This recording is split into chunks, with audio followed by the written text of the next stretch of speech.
नमस्कार दोस्तों, स्वागत है आपका ओनली सिविल सेवा में। डेट है आज की 5 सितंबर 2020। चलिए स्टार्ट करते हैं prelim mark booster news discussion Hindi में। देख लेते हैं आज का हमारा पहला इंपॉर्टेंट आर्टिकल क्या है। आज का हमारा पहला इंपॉर्टेंट आर्टिकल मिशन कर्मयोगी से संबंधित है, जिसे national programme for civil services capacity building भी कहा जाता है, यानी NPCSCB भी कहा जाता है। न्यूज़ की बात की जाए तो न्यूज़ ये है कि हाल ही में कैबिनेट मंत्रिमंडल ने मिशन कर्मयोगी नामक सिविल सेवकों की क्षमता निर्माण के लिए एक राष्ट्रीय कार्यक्रम को मंजूरी दी है। यह कार्यक्रम क्या करेगा? इसके तहत सिविल सेवकों की क्षमता का निर्माण किया जाएगा, उसके लिए नींव रखी जाएगी। साथ ही साथ इस तरीके से उन्हें डेवलप किया जाएगा कि वो भारतीय संस्कृति से जुड़े रहने के साथ साथ दुनिया भर में सर्वोत्तम संस्कृतियों से सीखते रहें। इस कार्यक्रम के लिए एक iGOT नामक कर्मयोगी प्लेटफॉर्म भी विकसित किया जाएगा, जिसकी फुल फॉर्म होगी इंटीग्रेटेड गवर्नमेंट ऑनलाइन ट्रेनिंग। इसके तहत क्या होगा दोस्तों, यहाँ पर आप देखिए, जो सिविल सर्वेंट हैं वो एनी टाइम एनीवेयर लर्निंग कर सकते हैं। यहाँ पर जो है ये वर्ल्ड क्लास मार्केट प्लेस उन्हें प्रोवाइड कराएगा। साथ ही साथ रोबस्ट ई लर्निंग कंटेंट भी यहाँ पर आपको मिलेंगे। और to create continuous frictionless guided capacity building for the civil service. चलते हैं आगे, देख लेते हैं मिशन का उद्देश्य क्या होगा। मिशन का उद्देश्य दोस्तों ये होगा कि मिशन के तहत भारतीय सिविल सेवकों को भविष्य के लिए और अधिक कल्पनात्मक, रचनात्मक, कल्पनाशील, सक्रिय, नवीन, प्रगतिशील, पेशेवर, ऊर्जावान, पारदर्शी और प्रौद्योगिक सक्षम बनाना है। इन्हें इस तरीके से इनमें ये सारे गुण लाने हैं, ये मिशन का उद्देश्य है। चलते हैं आगे, देख लेते हैं क्या मिशन के स्तंभ हैं, मिशन के पिलर्स क्या क्या हैं। तो मिशन के कुल 6 पिलर्स होंगे, जो कि इस प्रकार होंगे। पहला होगा पॉलिसी फ्रेमवर्क, दूसरा होगा संस्थागत ढांचा यानी इंस्टीट्यूशन फ्रेमवर्क, बाकी आप यहाँ देख सकते हैं कॉम्पिटेंसी फ्रेमवर्क। चौथा होगा डिजिटल लर्निंग फ्रेमवर्क, जिसे iGOT कर्मयोगी भी कहा जाता है। उसके बाद पाँचवा होगा the electronic human resources management system, और छठा होगा the monitoring and evolution framework. देख लेते हैं सभी के बारे में। देखिए, जो मिशन के ये स्तंभ होंगे, ये क्या करेंगे, ये नींव मजबूत करने में मदद करेंगे, साथ ही साथ भविष्य में बेहतर सिविल सेवक तैयार करने में भी सहायता करेंगे। अगर पॉलिसी फ्रेमवर्क की बात की जाए तो यहाँ पर पॉलिसी फ्रेमवर्क जो होगा, इसका उद्देश्य होगा ऑनलाइन लर्निंग के साथ भौतिक क्षमता का निर्माण करना। ये क्या करेगा, ये सिविल सेवकों में आधुनिक तकनीकी उपकरण जैसे होते हैं, जो कि आर्टिफिशियल इंटेलिजेंस हो गया, मशीन लर्निंग हो गई, डेटा एनालिसिस हो गया, इस सभी को अपनाने के योग्य बनाएगा किसे, जो हमारे सिविल सर्वेंट होंगे।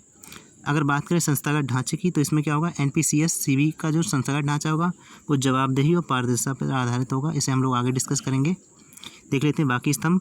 अगला स्तंभ जो दोस्तों तीसरा है, वो सामर्थ्य संरचना के बारे में है। ये क्या करेगा, ये पदों की परिभाषा, साथ ही साथ उनकी क्या योग्यता होनी चाहिए, इन सभी के बारे में, सिविल सेवकों की इन सभी योग्यताओं के बारे में यहाँ पर इसके तहत गठन किया जाएगा।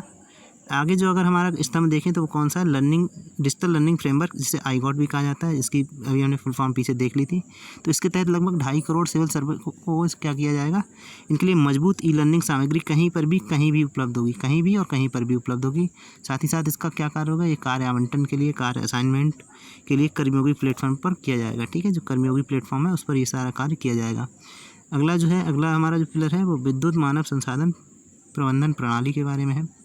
ये क्या है, इसके तहत सभी सिविल सेवकों के लिए संघर्ष रहित क्षमता निर्माण करने के लिए विधि बनाई जाएंगी। अगला जो 6 हमारा जो पिलर्स है यहाँ पर, वो क्या है, निगरानी एवं मूल्यांकन ढांचा यानी मॉनिटरिंग एंड एवोल्यूशन फ्रेमवर्क। इसे प्रत्येक व्यक्ति पर नज़र रखने और मूल्यांकन करने के साथ व्यक्तियों को कौशल के विकास की निगरानी के लिए भी बनाया गया है। ठीक है, तो इस तरीके से 6 हैं इसके पिलर्स। चलते हैं आगे, देख लेते हैं संस्थागत ढांचा इसका किस प्रकार होगा, यानी इंस्टीट्यूशनल फ्रेमवर्क किस प्रकार होगा। देखिए, अगर बात की जाए इसके इंस्टीट्यूशनल फ्रेमवर्क की, तो इसमें प्रधानमंत्री की अध्यक्षता में एक सार्वजनिक मानव संसाधन परिषद का निर्माण किया जाएगा, जिसकी अध्यक्षता कौन करेंगे, प्रधानमंत्री करेंगे। एक क्षमता निर्माण आयोग बनाया जाएगा और कैबिनेट सचिव की अध्यक्षता में एक समन्वय समिति बनाई जाएगी। साथ ही साथ डिजिटल संपत्ति के स्वामित्व और संचालन के लिए एक विशेष प्रायोजन वाहन भी बनाया जाएगा। ये यहाँ पर फालतू लिख गया है, इसे आप ध्यान नहीं दीजिए, यहाँ पर लिख चुका है एक बार। तो चलते हैं आगे, देख लेते हैं कितना फ़ंड इसके लिए रिलीज़ किया जाएगा। इसके लिए जो फ़ंड है वो अभी सरकार ने 46 लाख केंद्र कर्मचारियों के लिए इसमें शामिल होने का अनुमान लगाया है। तो इसके लिए भारत सरकार ने कुल 510.86 करोड़ रुपए के रूप में आवश्यक धन का यहाँ अनुमान लगाया है। योजना की अगर बात की जाए तो योजना की अवधि क्या होगी, 2020-21 से लेके 2024 और 25 तक चलेगी, यानी 5 वर्षीय योजना है। और साथ ही साथ इसमें योजना की सफलता के लिए एक मूल्यांकन मंच भी बनाया जाएगा। तो इस तरीके से हमने मिशन कर्मयोगी डिटेल में जान लिया है। चलते हैं आगे, देख लेते हैं दोस्तों हमारा नेक्स्ट इंपॉर्टेंट आर्टिकल आज क्या है, वाटर हीरोज़ प्रतियोगिता के बारे में। वाटर हीरोज़ प्रतियोगिता क्या है, देखिए, जल शक्ति मंत्रालय द्वारा जल संरक्षण एवं प्रबंधन जैसे अहम विषयों पर लोगों तक पहुंच बनाने के उद्देश्य से water heroes share your story यानी जल नायक अपनी कहानी बताएं प्रतियोगिता शुरू की गई है। किसके लिए? जल संरक्षण और प्रबंधन जैसे कार्यों को आम जनों तक पहुंचाने के लिए। ये उद्देश्य इसका। देख लेते हैं आगे, इसका उद्देश्य क्या है वाटर हीरोज़ प्रतियोगिता का। तो इसका उद्देश्य तो देखो सिंपल है कि जल शक्ति मंत्रालय की इस प्रतियोगिता का मुख्य उद्देश्य जल संरक्षण को एक जन आंदोलन बनाना है। यानी जल संरक्षण जो अभी मुहिम चल रही है उसे एक जन आंदोलन बनाना है। देश में जल चेतना को मजबूत करना, साथ ही जल संरक्षण और प्रबंधन जैसे संदेश लोगों तक पहुँचाना है। सेव वाटर यहाँ पर आप देख सकते हैं, वाटर को सेव करने के लिए किस तरीके से लोगों को जागरूक किया जाए। तो ये एक जन आंदोलन बना के सभी तक पहुँचाना है। चलते हैं आगे दोस्तों। अगर बात की जाए इस प्रतियोगिता में क्या होगा, तो इसमें देखिए आप सबसे पहले आपको एक निबंध लिखना होगा। निबंध लिखने के साथ साथ आपको एक वीडियो बनानी होगी और फिर आपको जो है यहाँ पर पुरस्कार दिए जाएंगे। देख लेते हैं इसे। देखिए, लोगों को अपनी सफलता की कहानी को साझा करने के लिए प्रविष्टियों को आमंत्रित किया जाएगा, जिसमें लगभग 300 शब्दों में अपनी कहानी लिखने के साथ साथ 1 से 5 मिनट की वीडियो भी शेयर करनी होगी। यानी दोनों चीज़ आपको यहाँ पर शेयर करनी होगी। अपनी कहानी भी 300 शब्दों में लिख के देनी होगी, साथ ही साथ 1 से 5 मिनट की वीडियो भी शेयर करनी होगी। उसके बाद 10 जो प्रविष्टियाँ हैं उन्हें चूज़ किया जाएगा और उसके बाद उन्हें 10,000 रुपये नगद पुरस्कार से सम्मानित किया जाएगा। चलते हैं आगे देख लेते हैं दोस्तों, भारत सरकार ने क्या उपाय अभी तक अपनाए हैं जल संरक्षण को राष्ट्रीय आंदोलन बनाने के लिए। तो भारत सरकार ने अभी बड़े पैमाने पर ड्रिप सिंचाई को बढ़ावा दिया है। प्रधानमंत्री कृषि सिंचाई योजना चलाई है, जल शक्ति अभियान चलाया है, राष्ट्रीय जल मिशन का उद्घाटन किया है, बांध सुधार एवं पुनर्वास कार्यक्रम चलाए गए, भूजल प्रबंधन के लिए कई कार्यक्रम चलाए गए, आर्द्र भूमि संरक्षण के कई कार्यक्रम चल रहे हैं, green India mission, CAMPA fund का यहाँ पर भारत सरकार ने एक विधान किया 2019 में। ठीक है, तो ये भी एक है। जैव विविधता संरक्षण और बाढ़ नियंत्रण और पूर्वानुमान, ये इनडायरेक्टली या डायरेक्टली रूप से कहीं ना कहीं जो है जल संरक्षण से जुड़े हुए हैं। तो इनमें से कुछ इंपॉर्टेंट है, उन्हें हम देख लेते हैं। जैसे जल शक्ति अभियान। दोस्तों बात की है जल शक्ति अभियान की, तो जल शक्ति अभियान को 2019 में लॉन्च किया गया था। किसके द्वारा? केंद्र सरकार के कार्मिक एवं प्रशिक्षण मंत्रालय के द्वारा, यानी department of personal and training के द्वारा। कब लॉन्च किया गया था? 1 जुलाई 2019 को। क्यों लॉन्च किया गया था? देश के 255 जिले हैं जहां पर जल स्तर बहुत ज़्यादा नीचे जा चुका है, वहां पर वर्षा जल का संचयन करना और उसका संरक्षण करने के लिए इस मिशन को लॉन्च किया गया था, इस अभियान को लॉन्च किया गया था। और इसमें जो है नागरिक भागीदारी भी सुनिश्चित की जाती है, यानी नागरिकों की सहायता से इस मिशन को चलाया जाता है, इस अभियान को चलाया जाता है।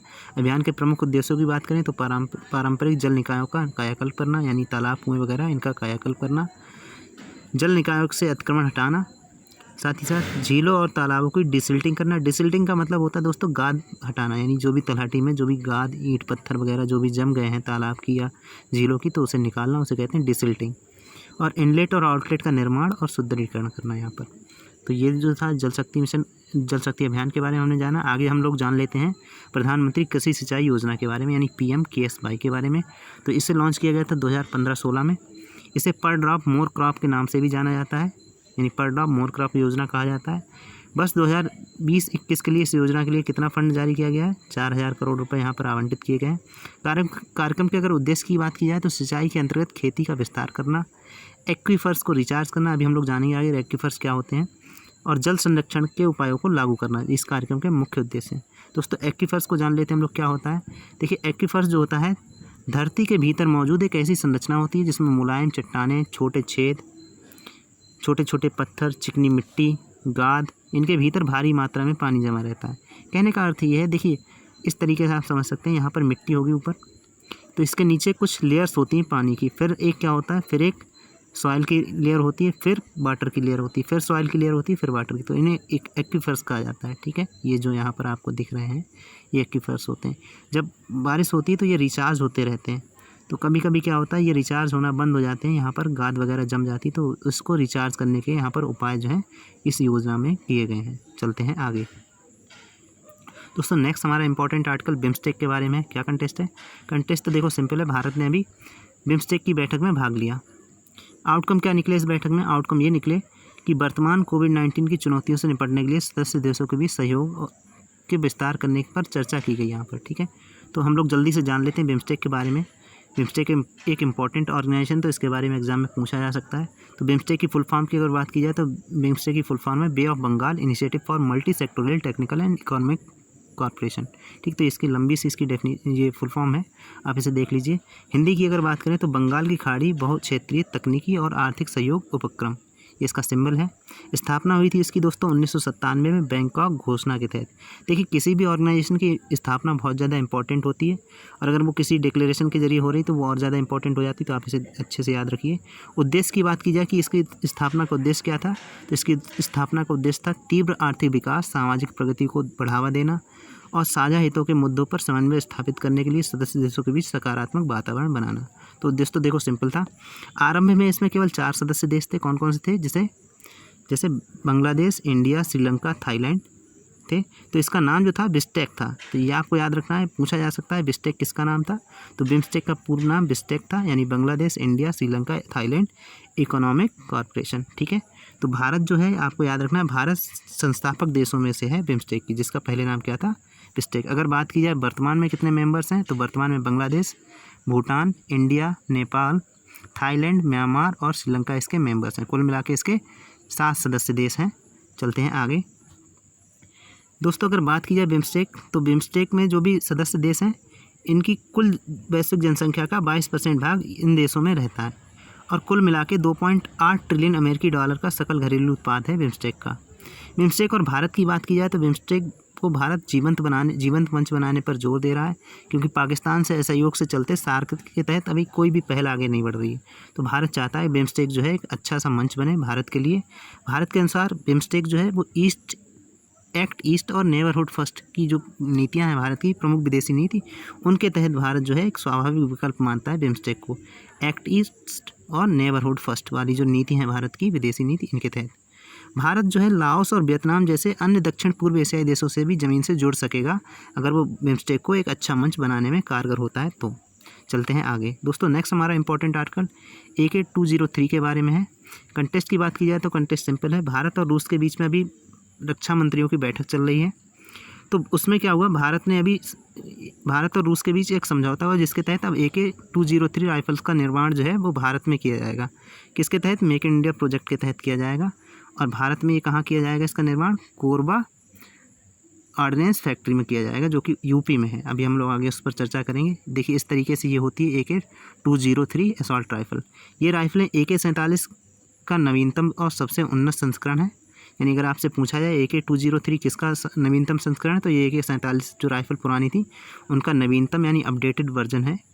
और बात की जाए AK 203 को, तो इसे इंसास को रिप्लेस किया जाएगा इनसे, यानी इंसास जो राइफ़ल अभी हमारी सेना यूज़ कर रही है उसको रिप्लेस किया जाएगा। उसकी जगह AK 203 जो राइफल्स हैं ये हमारी सेना को दी जाएंगी।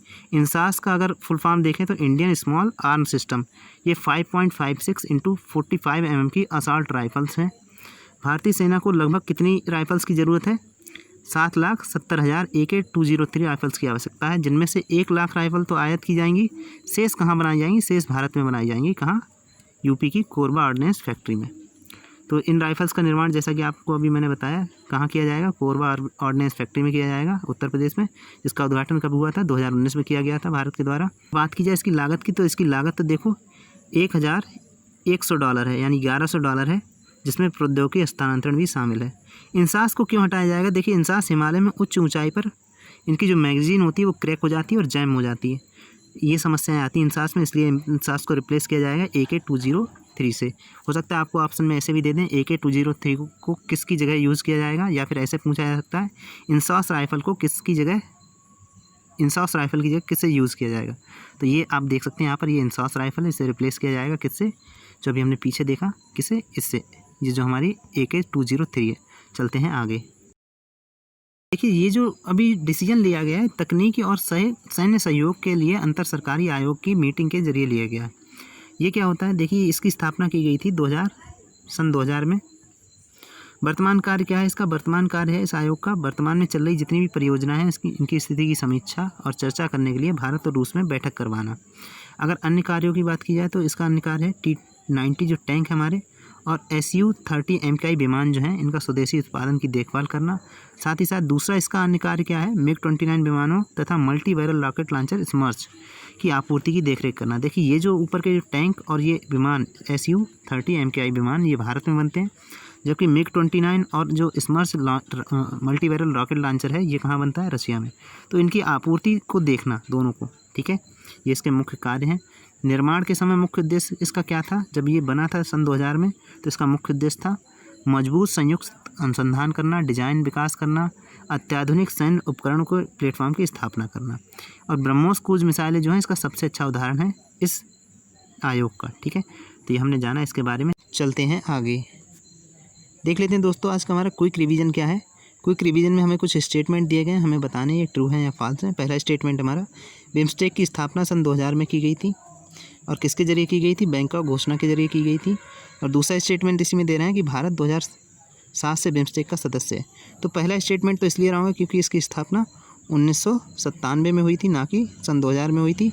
और भारत जो है इसका संस्थापक देश है, ना कि भारत 2007 से सदस्य है। जब 1997 में बना था इसके 4 देश सदस्य थे, हम लोगों ने डिस्कस किया था कौन कौन, बांग्लादेश, इंडिया, थाईलैंड और श्रीलंका, ये 4 इसके सदस्य देश थे। तो इस तरीके से हमारा स्टेटमेंट फॉल्स हो जाता है।